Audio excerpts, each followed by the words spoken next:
Hello and welcome back to the Crime Folio. Thank you for joining us in the quiet corners of these somber tales. For so many, the lottery is a dream of fantasy spun from a simple slip of paper, a cascade of numbers promising an escape from the mundane.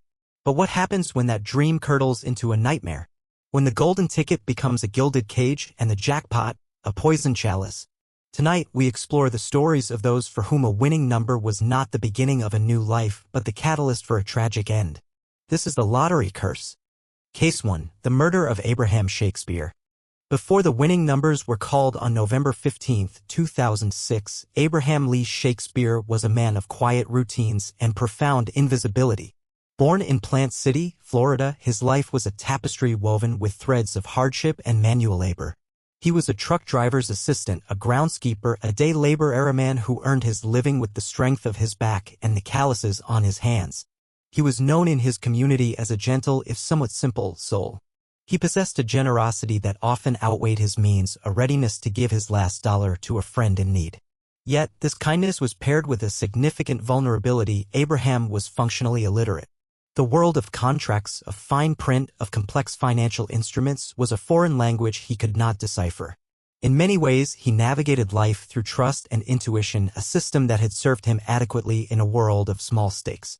He had a minor criminal record, mostly for failing to pay child support, a reflection of his precarious financial state rather than any malicious intent.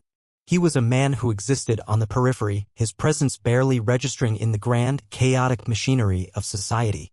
He was, by all accounts, an unlikely candidate for fortune. And then the machine of chance, in its infinite and indifferent wisdom, selected him. The story of the ticket itself is steeped in the kind of casual happenstance that defines so many lottery wins. Abraham and a coworker, Michael Ford, were on their way to Miami for a job. They stopped at a Townstar convenience store in Frostproof, a small town nestled in the heart of Florida's Citrus Belt. Ford got out to buy a drink and, on a whim, asked Abraham if he wanted a lottery ticket. Abraham, with the few dollars he had, gave him the money. Ford bought 2 quick-pick tickets for the Florida Lotto jackpot, which had swelled to an astonishing $30 million. He handed one to Abraham. It was a fleeting, insignificant moment, the kind that happens 1,000 times a day and is forgotten just as quickly. Except this time it wasn't. The numbers drawn were 6, 12, 13, 34, 42, and 49. They matched the numbers on the slip of paper tucked away in Abraham Shakespeare's wallet. The immediate aftermath was not one of jubilation, but of disbelief and a creeping sense of panic. Abraham, a man who had never managed more than a few $100s at a time, was suddenly the holder of a ticket worth tens of millions.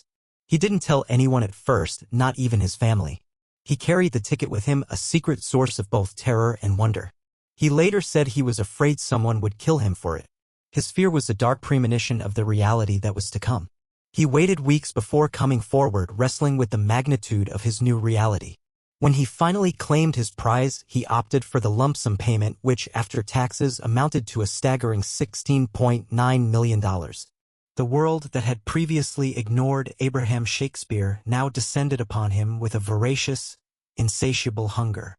His face was on the news, his name in the papers. He was no longer an invisible man. He was a human ATM. Strangers, long-lost relatives, and newfound friends materialized from the woodwork, each with a tragic story, a brilliant business idea, or a simple, desperate plea. They came to his mother's home. They waited for him at the store. They called him at all hours. The pressure was immense and unrelenting. And Abraham, true to his nature, gave. He couldn't say no. He was a soft touch, a man whose empathy was a gaping, undefended wound. He paid off the mortgage on his mother's house and the home of a childhood friend. He gave a close friend $1 million to start a barbershop. He bought cars for relatives and covered funeral expenses for people he barely knew. He became a local legend, the giving millionaire. But his generosity was a fire, and the money was the fuel. It was burning fast. His financial records, later scrutinized by investigators, would paint a picture of chaotic, almost frantic dispersion of wealth. He was a fountain, and everyone around him held out a cup. His newfound wealth also brought legal trouble. The coworker who had purchased the ticket, Michael Ford, resurfaced with a lawsuit. He claimed that Abraham had stolen the ticket from his wallet. It was a messy public battle. Ford alleged that the two had an agreement to split any winnings. Abraham maintained that he had given Ford the money for his own ticket and that Ford's was separate. The case went to court, and the jury sided with Abraham, believing his account of the events. But the victory came at a cost. It drained him emotionally and financially, and it reinforced the terrifying new lesson of his life. Money turned friends into enemies and trust into a liability. The experience left him shaken and more reclusive than ever. He moved into a gated community, hoping to find a buffer from the constant demands, but the requests never stopped. He was exhausted, paranoid, and profoundly alone in his gilded cage. He once lamented to his brother, "I'd have been better off broke." He told his mother that he wished he had never won. The dream had become an unbearable burden.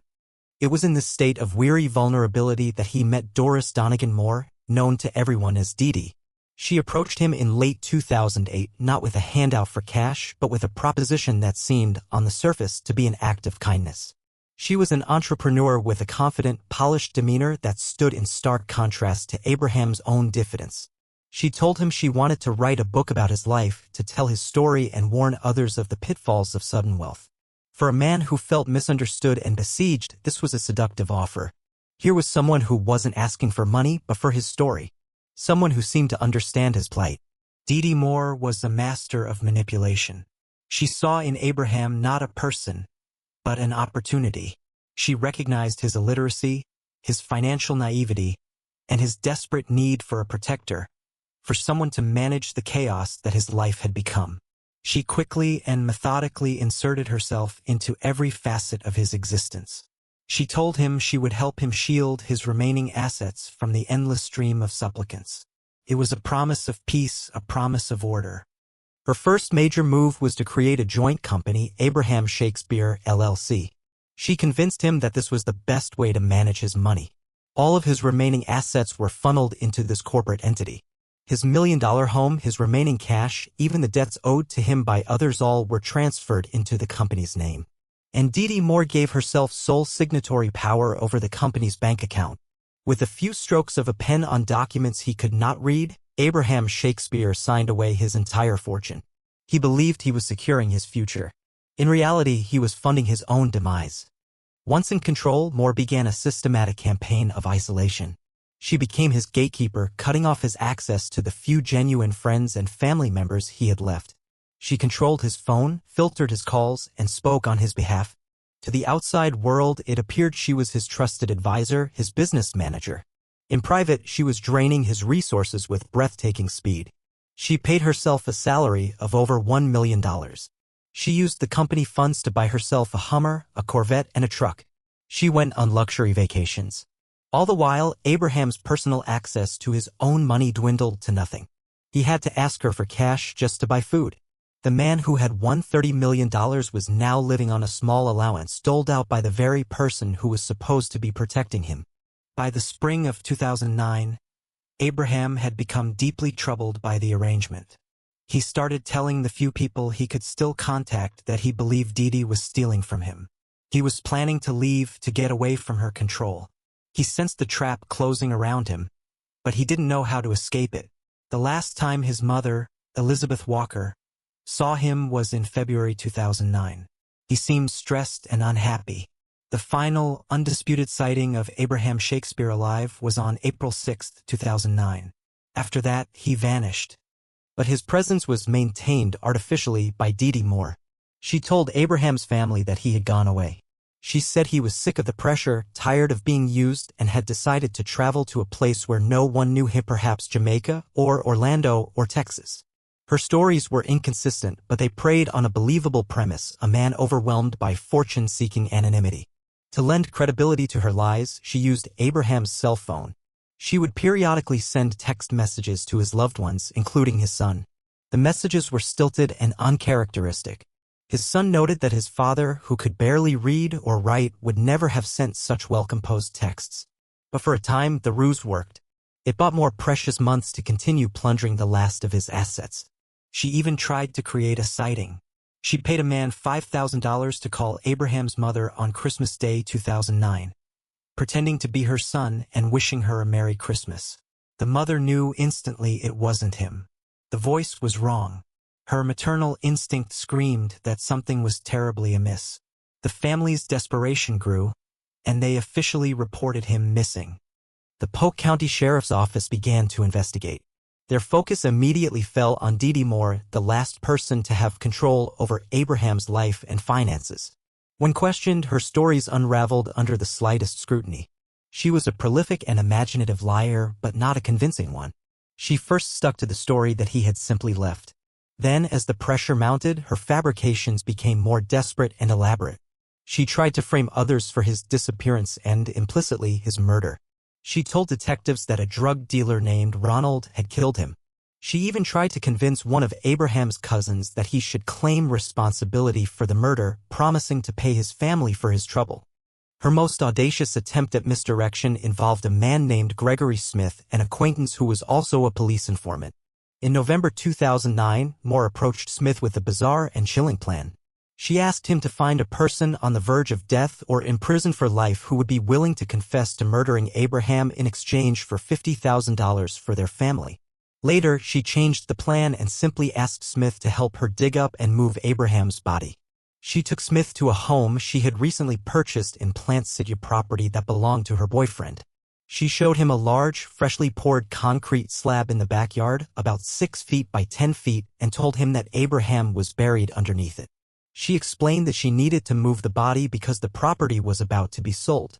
She even handed him the murder weapon, a .38 Smith & Wesson revolver, and asked him to plant it on someone else. What Dee Dee Moore didn't know was that Gregory Smith was wearing a wire. Every word of her confession, every detail of her gruesome plan was being recorded by the Polk County Sheriff's Office.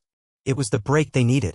On January 25, 2010, armed with a search warrant and heavy equipment, investigators descended on the Plant City property. They broke through the thick concrete slab. Beneath it, they found a layer of dirt. And beneath the dirt, wrapped in plastic sheeting and a blue tarp, was the decomposing body of Abraham Shakespeare. An autopsy would later confirm he had been shot twice in the chest. The gentle, generous man who had dreamed of a better life had been murdered and buried like refuse in the backyard of his killer's boyfriend. The financial investigation revealed the full, chilling extent of Moore's greed. In the 9 months between Abraham's disappearance and the discovery of his body, she had spent over $3 million of his money. The book she had promised to write about his life was a fiction. The protection she had offered was a trap. Her motive was singular and brutally simple: money. Dee Dee Moore was arrested and charged with first-degree murder. Her trial, which began in late 2012, was a spectacle. The prosecution laid out a mountain of evidence, the financial records showing her systematic theft, the inconsistent and outlandish lies she told investigators, the testimony of family members about the fake text messages, and, most damningly, the secret audio and video recordings made by the informant, Gregory Smith. On those tapes, the jury heard Moore, in her own voice, admit to the murder and plot the cover-up. They saw video of her showing Smith exactly where the body was buried. Her defense team attempted to portray her as another victim of Abraham's chaotic lifestyle, suggesting he was killed in a drug deal gone wrong and that Moore only helped cover it up out of fear. But the evidence was overwhelming. Dee Dee Moore took the stand in her own defense, a disastrous decision that saw her weave a web of confusing, self-contradictory lies that only served to cement the prosecution's portrait of a calculating, remorseless predator. On December 10, 2012, after just a few hours of deliberation, the jury found Doris Dee Dee Moore guilty of first-degree murder. The judge sentenced her to life in prison without the possibility of parole, with an additional minimum of 25 years for using a gun in the commission of a felony. During her sentencing, the judge called her the most manipulative person he had ever seen, describing her as cold, calculating, and cruel. The story of Abraham Shakespeare is a profound tragedy, a cautionary tale written in the darkest ink. He was a man whose greatest virtue, his open heart, was transformed into his fatal flaw by the sudden acquisition of immense wealth. The money did not corrupt him, it corrupted the world around him. It painted a target on his back, attracting not just the needy and the opportunistic, but a predator who saw his kindness not as a gift, but as a weakness to be exploited to its most brutal conclusion. For Abraham Shakespeare, the $17 million dream ended under 5 feet of dirt and a slab of cold, indifferent concrete, a final, brutal transaction in a life undone by a winning ticket. The curse for him was not an abstract concept, it was a person, and her name was Dee Moore. His story demonstrates with chilling clarity that the greatest dangers of wealth may not come from within, but from the shadows it casts, and the predators who hunt within them. Case 2. The cyanide poisoning of Uruj Khan. Where Abraham Shakespeare's story is one of a life unraveled by the relentless demands that followed his fortune, our next case is far quieter, more intimate, and in some ways, more chilling. It is a story not of a slow, public disintegration, but of a swift and silent execution carried out in the supposed sanctuary of the family home. It is a reminder that the most dangerous threats often do not knock on the door, but are already seated at the dinner table. We travel now to Chicago, Illinois, to the life and sudden death of Uruj Khan. Uruj Khan was the embodiment of the immigrant success story. He had come to the United States from Hyderabad, India in 1989, with little to his name but a formidable work ethic. Over the next 2 decades, he built a life for himself through sheer diligence. He invested in and operated several dry cleaning businesses on the north side of Chicago, earning a reputation as a kind, generous, and devout man. He was a practicing Muslim who made the Hajj, the sacred pilgrimage to Mecca, a journey that underscored his deep faith. Life for Uruj was not about grand windfalls but about steady, incremental progress. He had known financial hardship, having once filed for bankruptcy, but he had persevered, establishing a comfortable, if not extravagant, existence for himself and his family. He was married to Shabana Ansari, and together they lived in a modest home in the West Rogers Park neighborhood with his teenage daughter from a previous marriage, Jasmine, and his father-in-law, Faridun Ansari. By all accounts, he was a man content with the fruits of his labor, a pillar of his local community who had already found his fortune in family and faith. He was not a man who was looking for a shortcut. But on June 26, 2012, a shortcut found him. On a whim, Uruj stopped at a 7-Eleven convenience store near his home and purchased 2 Illinois Lottery instant scratch-off tickets. He was not a regular player, it was a casual, impulsive act. He scratched the first ticket and won nothing. He scratched the second, a Live the Good Life ticket, and revealed a far different outcome. Staring back at him were the symbols indicating a $1 million prize. His reaction was not one of wild, unrestrained ecstasy, but of profound, grateful humility. He was captured on the convenience store's security camera, leaping into the air once, then handing the ticket to the clerk to verify. The clerk confirmed the win, and Uruj's joy was palpable but grounded. He reportedly said, "I'm on top of the world," but followed it with a sentiment that spoke to the core of his character. He believed the money was a gift from God. He immediately planned to use the winnings to pay off his mortgages, invest further in his businesses, and, true to his generous nature, make a significant donation to St. Jude Children's Research Hospital. He opted for the lump sum payment, which, after state and federal taxes, would amount to approximately $425,000. On July 19th, the Illinois Lottery held a small press conference, presenting Uruj with a large ceremonial check. He was beaming, a picture of a man on the precipice of a new, more secure chapter of his life. The actual, cashable check was processed and mailed. It was on its way. Uruj Khan would never touch it. That very evening, the evening of the press conference, the family gathered for a celebratory dinner at their home. Shabana prepared a meal of traditional Indian curry. Uruj, Shabana, his daughter Jasmine, and his father-in-law Faridun all ate together. There was nothing to suggest this meal was anything other than a happy occasion marking the family's good fortune. After dinner, Uruj went to bed. The American dream he had worked so hard to build was now, it seemed, complete. Sometime after midnight, the dream shattered. Uruj woke up screaming. He stumbled out of his bed, collapsing onto the floor in excruciating pain. Shabana called 911. Paramedics arrived to find a man in profound distress. They rushed him to St. Francis Hospital in Evanston, but it was too late. At 46 years old, the newly minted millionaire, Uruj Khan, was pronounced dead in the early morning hours of July 20, 2012. Initially, his death, while tragic, did not seem suspicious. He was a middle-aged man, slightly overweight. He had no history of serious illness, but sudden cardiac events are not uncommon. The Cook County Medical Examiner's Office performed a basic external examination and reviewed his medical history. They found no signs of trauma. The conclusion seemed straightforward. The official cause of death was listed as the narrowing and hardening of the coronary arteries, arteriosclerotic cardiovascular disease. Natural causes. The case was closed.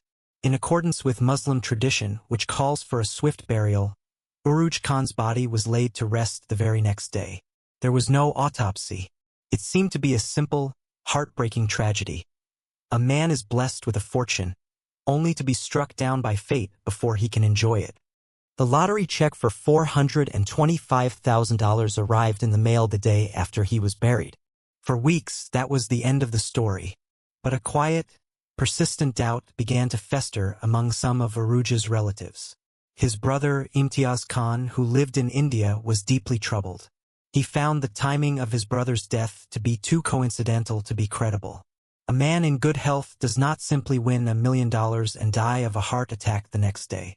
Another relative, unnamed in official reports but persistent in their conviction, contacted the medical examiner's office directly and pleaded with them to take another look. They insisted that Uruj's death was not natural. It was a crucial intervention, a voice of suspicion that refused to be silenced by the veneer of a tragic coincidence. The plea was compelling enough for the Cook County Medical Examiner, Dr. Stephen Chena, to reopen the file. Although the body had been buried and a full autopsy was now impossible without an exhumation, the hospital had drawn blood samples on the night Uruj died. Dr. Chena ordered a comprehensive toxicology screening on these preserved vials of blood, a more detailed analysis than would typically be done in a presumed natural death. The results that came back were stunning. Uruj Khan's blood contained a lethal quantity of cyanide. Cyanide is a poison both ancient and terrifyingly efficient. It works by blocking the body's ability to use oxygen, effectively causing cellular suffocation. The symptoms: dizziness, nausea, convulsions, respiratory failure, and cardiac arrest can mimic a heart attack. It is notoriously fast-acting. A fatal dose can kill within minutes. It often has a faint scent of bitter almonds, but this is a genetic trait. A significant portion of the population cannot detect it.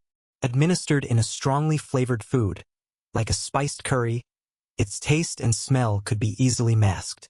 On January 7, 2013, nearly 6 months after his death, the Cook County Medical Examiner's Office held a press conference. They announced that Uruj Khan's cause of death had been officially changed.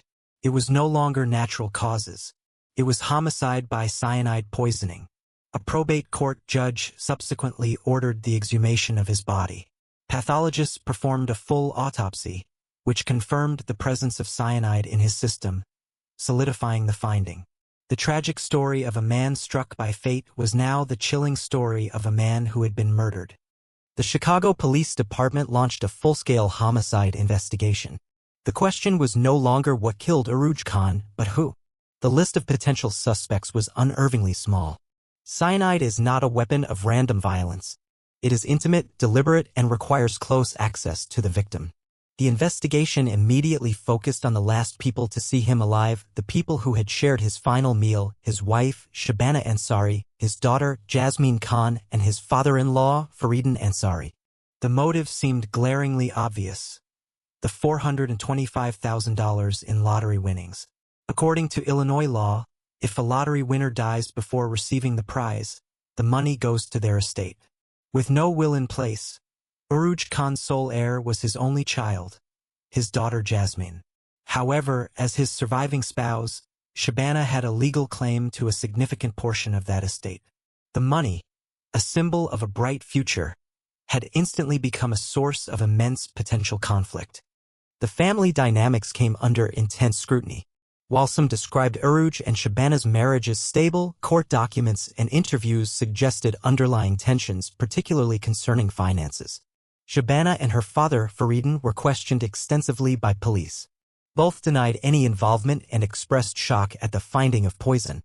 They claimed to have eaten the same food as Uruj that night and suffered no ill effects, suggesting that if he was poisoned, the cyanide must have been administered to his portion alone or ingested by him at some other point.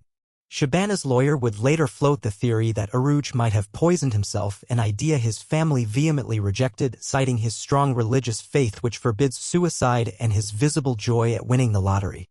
While the criminal investigation quietly proceeded, a very public civil war erupted over the money. Shabana Ansari and Jasmine Khan, represented by her aunt, filed competing claims in probate court for the lottery winnings. The relationship between stepmother and stepdaughter, already strained, fractured completely. The legal battle was bitter, centering on who had the rightful claim to the fortune that had cost Aruj his life. In the end, they reached a settlement. The court approved a deal that awarded Jasmine roughly one-third of the after-tax winnings, about $150,000, with the remaining two-thirds, about $275,000, going to Shabana as the administrator of the estate.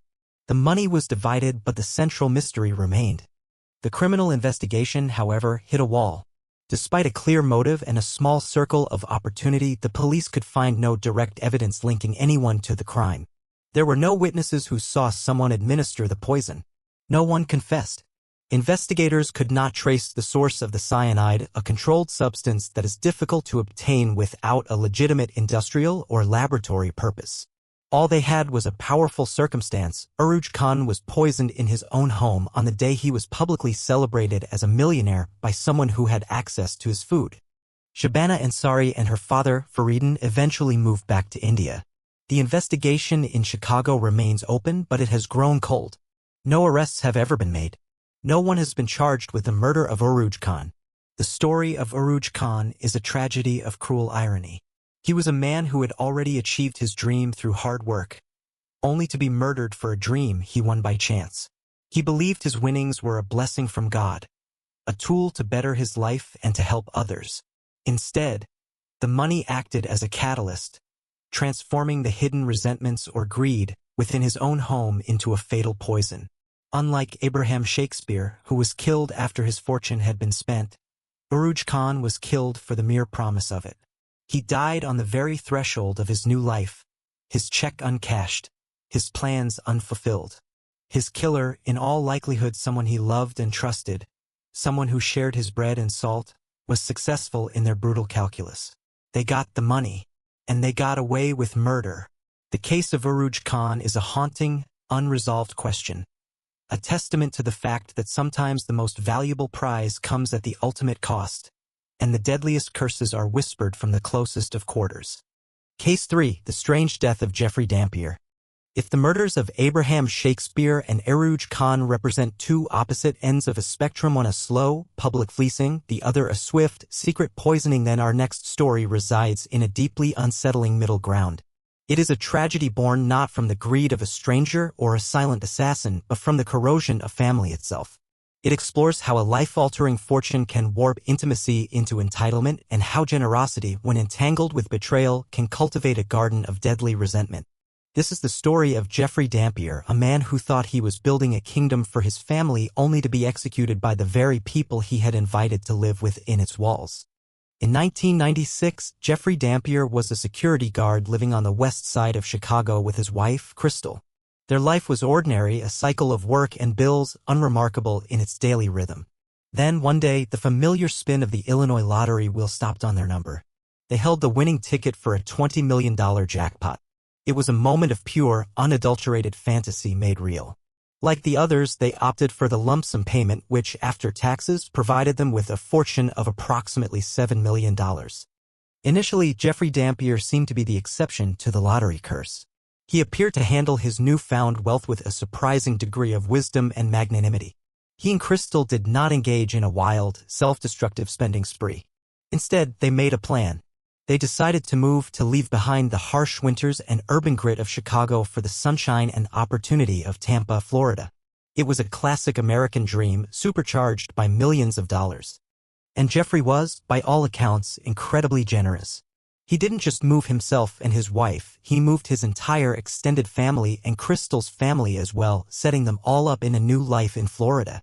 He bought them homes, cars, and gave them financial security they had never known. He wanted everyone to share in his good fortune. It was an act of immense kindness, an attempt to lift his entire lineage onto a new plane of existence. He also invested. He opened a gourmet popcorn business in Tampa's Channelside district, a bustling area of shops and restaurants. He called it Cassie's Gourmet Popcorn, named after one of his daughters. It was a legitimate, thriving business, a symbol that he was not just living off his winnings but trying to grow them.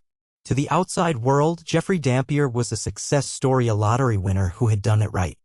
But beneath this idyllic surface of family unity and entrepreneurial success, a complex and dangerous web of relationships was being woven. Jeffrey and Crystal's marriage, which had produced 2 daughters, eventually crumbled under the pressures of their new life. They divorced.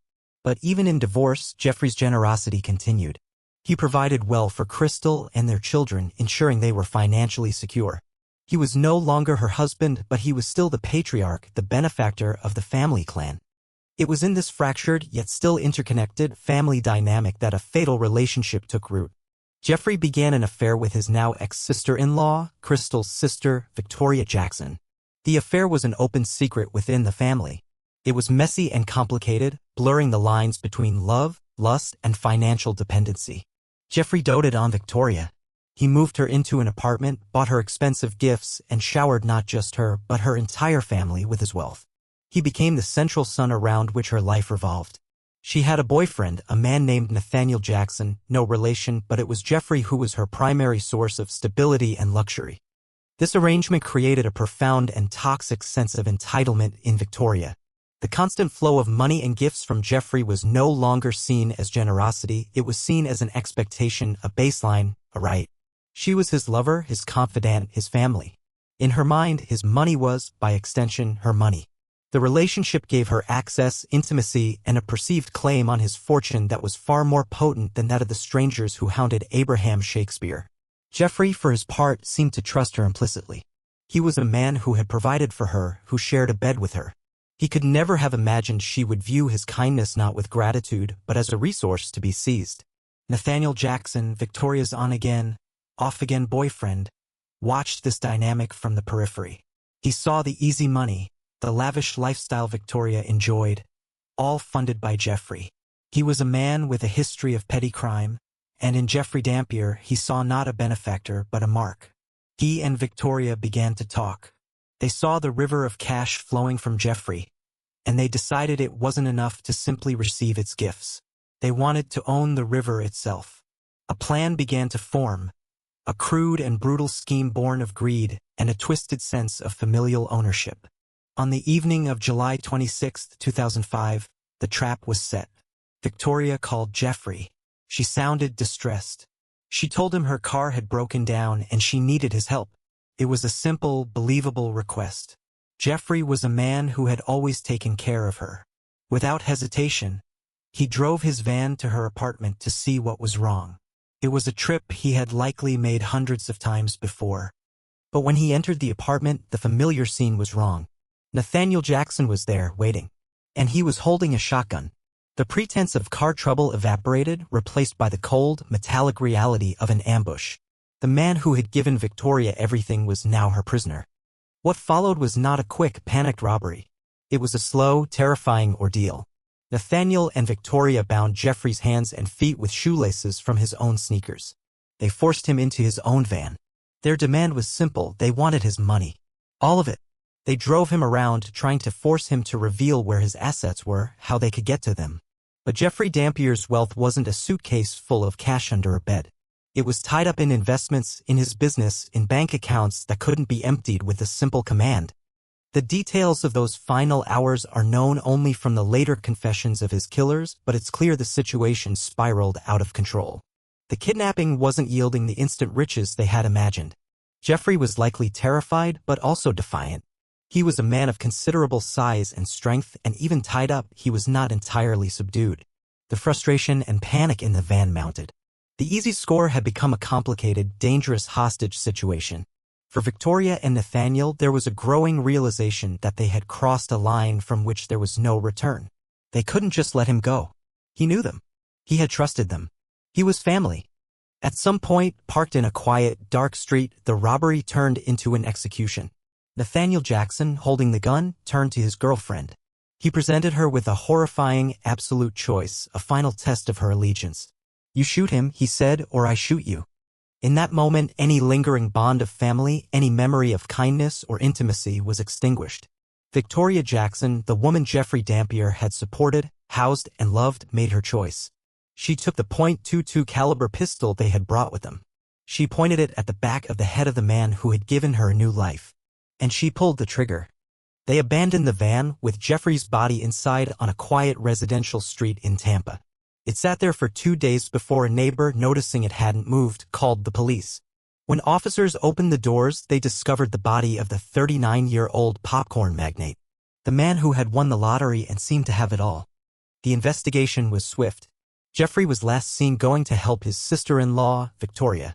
The police brought her and Nathaniel in for questioning. Their alibis were weak, their stories inconsistent. Faced with the evidence, they both confessed, each attempting to shift the bulk of the blame but ultimately admitting their roles in the kidnapping and murder. They laid out the entire sordid plot, the lure, the ambush, the botched robbery, and the final, cold-blooded execution. The motive, prosecutors argued, was not just simple greed. It was a deep-seated, twisted entitlement.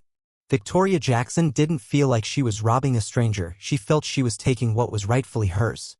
Jeffrey's generosity had not inspired loyalty, but a possessive rage when he wouldn't or couldn't give them everything they demanded on their terms. In 2007, both Victoria Jackson and Nathaniel Jackson were convicted of first-degree murder, armed kidnapping, and armed carjacking. Both were sentenced to 3 consecutive terms of life in prison without the possibility of parole. The story of Jeffrey Dampier is a particularly bleak chapter in the annals of the lottery curse. He was not an illiterate man taken advantage of by a predator, nor was he the victim of a silent, unknown poisoner. He was the architect of his own gilded cage. His immense generosity, tangled with his personal betrayals, created a volatile ecosystem within his own family. The money was the catalyst, but the true poison was a sense of ownership that grew in the heart of someone he trusted most. He invited the serpent into his garden, fed it, and allowed it to grow strong on his own wealth, never imagining that one day it would turn and strike. His death serves as a chilling testament to the fact that when millions of dollars are on the table, the bonds of family can become just as fragile as the trust of a stranger, and the most intimate betrayals are often the most absolute. Case 4. The IBI Ronchioli Poisoning. Our final story tonight is perhaps the most deceptive. It is not a tale of poverty thrust into the blinding light of fortune, nor of a predator lured by the scent of new money. It is a story of wealth layered upon wealth, a tragedy that unfolded within the manicured confines of the Canadian elite. It proves that the lottery curse is not merely about attracting external threats, it can also be about providing the fuel for a long smoldering internal fire, turning a hidden crack in a marriage into a fatal chasm. We travel now to southern Ontario to the seemingly perfect life of IBI and Dr. Joseph Ronchioli. By any measure, the Ronchiolis were a picture of established success. Dr. Joseph Ronchioli was a respected gynecologist with a thriving practice and 7 clinics across the province. He was known for his meticulous nature both in his professional life and in his management of the couple's finances. He was the undisputed patriarch, a man who believed in order, control, and the careful stewardship of their considerable assets. IBI Ronchioli, his wife of over 30 years, was the picture of a society matron. They lived a life of immense comfort, complete with a sprawling home and the respect of their community. They were, in short, a couple who did not need to win the lottery. But in 1991, they did. IBI won a $5 million prize in the Lotto/649 draw. In the context of their existing wealth, it was not a ticket out of hardship but rather a massive injection of liquid capital into an already prosperous life. For Joseph, it was another asset to be managed, to be folded into their portfolio and grown with his characteristic prudence. For IBI, however, it was something else entirely. It was freedom. It was agency. It was the means to service a secret she had kept buried for decades, a part of her life that existed completely outside the meticulously controlled world of her husband. Before she was Mrs. Ronchioli, IBI had another life. And in that life, she had a son. This was not one of the 2 children she had raised with Joseph. This was a child born out of wedlock, a son whose existence was a secret she had guarded with absolute totality. Joseph knew nothing of him. This secret son was the central, unspoken truth of IBI's existence, a ghost from a past her husband believed he knew completely. The lottery winnings gave IBI the power to bring that ghost into the light, at least for herself. Without her husband's knowledge, she began to give the money away, not in a frivolous spree, but with a quiet, determined purpose. She gave generous sums to her 2 legitimate children and other family members, acts of matriarchal generosity. But the vast majority of her secret spending went to one place, her hidden son. Over the years, she secretly funneled an astonishing sum estimated to be around $2 million onto him. It was a clandestine act of maternal atonement, a way to build a bridge to a past she could never openly acknowledge, all funded by the lottery win. She was living a double life, enabled by a slip of paper with 6 winning numbers. Dr. Joseph Ronchioli, the man who prided himself on his financial acumen, remained oblivious for over a decade. He saw their net worth and he managed what he believed were all their accounts. But he was unaware of the massive, secret diversion of funds. He was the king of a castle, unaware that his queen was smuggling the crown jewels out the back gate. The discovery, when it finally came in 2003, was therefore not just a financial shock, it was an existential one. Through his careful accounting, Joseph finally uncovered the truth. The numbers didn't add up. Millions of dollars were gone, vanished without a trace in his records. He confronted IBI. The carefully constructed facade of their life together shattered in an instant. She confessed. She told him about the secret son. She told him about the money. For Dr. Ronchioli, this revelation was a cataclysm. It wasn't just about the loss of the money, it was about the loss of control. It was the realization that his wife, the woman who lived under his roof, had orchestrated a massive, decade-long deception. His authority, his knowledge, his very perception of his life and his marriage were all lies. The discovery ignited a rage born of profound betrayal and narcissistic injury. The meticulous man had been made a fool of, his kingdom revealed to be a sham. The consequences of this revelation were swift and clinical. On July 21, 2003, IBI Ronchioli, aged 66, was found dead in her home. Dr. Ronchioli told authorities that his wife had been in poor health. He claimed she was an alcoholic and that her body had finally given out. He presented a narrative of a natural, if tragic, death. As a respected physician, his assessment carried weight.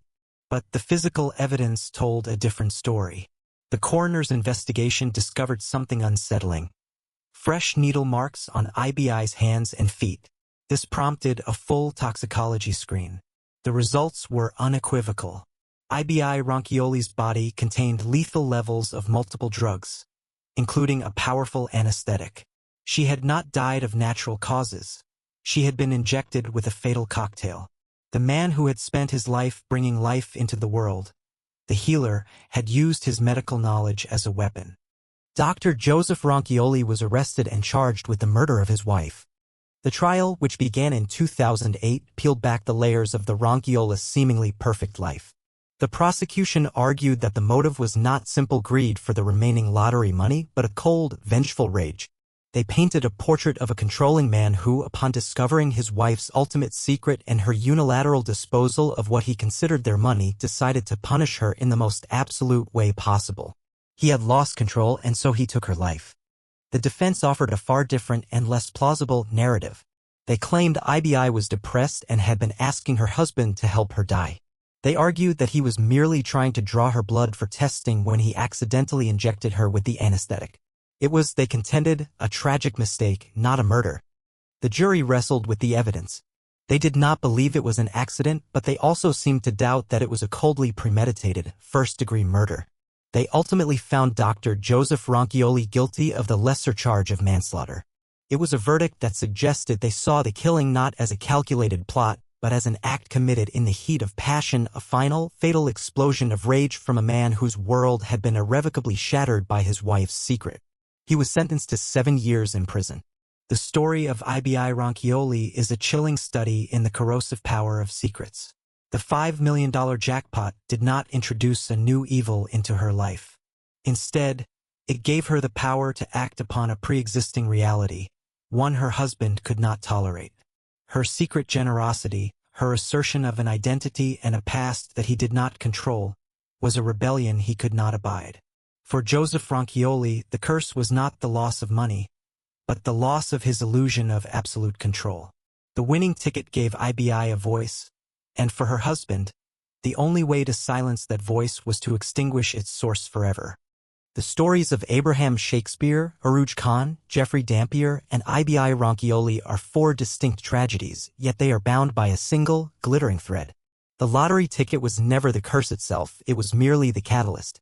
It was the sudden sun that caused dormant seeds of greed, jealousy, and betrayal to violently sprout. The millions didn't create monsters, they simply revealed the ones who were already waiting in the shadows of family, friendship, and love. A ticket promises a dream, but for these few it was an awakening to a nightmare. A costly lesson. Thank you for joining us at the Crime Folio. We wish you a peaceful night and safe dreams.